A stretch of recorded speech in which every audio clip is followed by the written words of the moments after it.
In this video, we'll be taking a look at the concept of SMTP traffic throttling. SMTP traffic throttling is a mechanism of an SMTP server to limit the number of connections or messages for a certain period of time. This is an effort to prevent a denial of service attack. Now we have two monitoring types. One is monitor via sender IP address. Second is monitor via sender email address.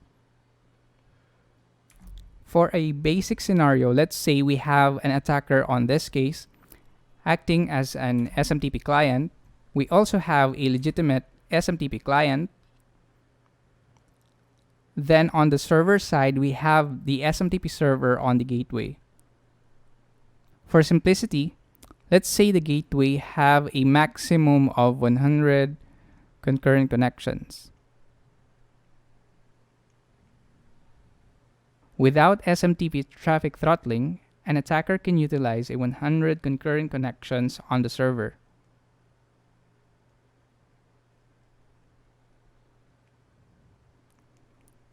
And because this connection reaches the maximum, the server will be busy accommodating the 100 concurrent connections from the attacker. That means that a legitimate SMTP client will not be able to send or establish a connection to the server because server will be replying a 4xx, which means a temporary error. And that leaves the messages on the legitimate SMTP client to defer.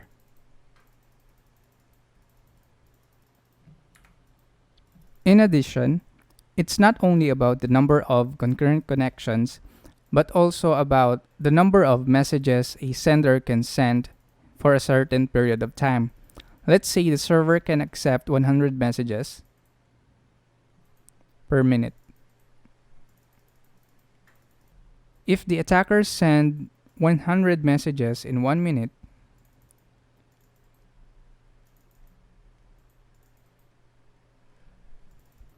no other messages will be accepted on the server for that duration because it reached the maximum, thus successfully conducting a denial of service attack.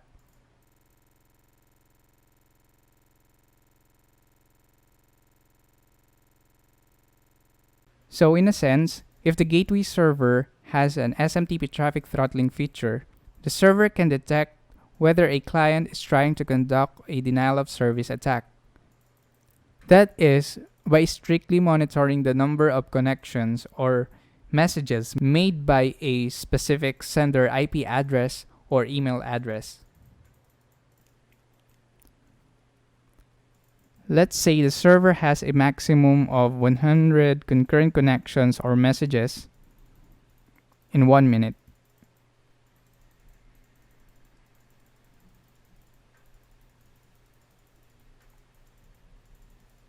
Then it will be highly suspicious if a client, like say for example, trying to send 30 messages in 1 minute or 30 concurrent connections. For the 31st messages or the 31st connection,